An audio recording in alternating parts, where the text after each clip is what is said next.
guys, Nate with the Repair Channel here. Today we're going to be working on a repair on a Nikon D7000.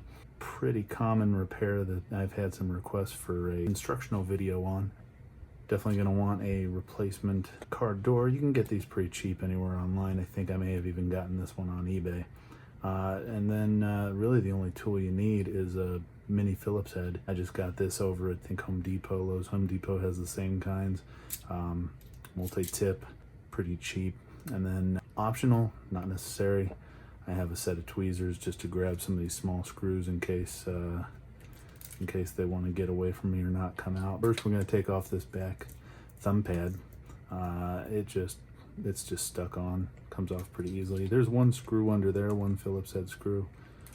These are all Phillips head. We're not going to be using any special sizes or anything, so pull that guy out. That's only one of that size, so make sure you set that aside. These two screws on the side, they are both the same size. We'll set those aside.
Well, thanks for checking out my video, guys. I hope this was helpful. Make sure you subscribe and hit the like button if you liked everything you saw. Thanks, guys.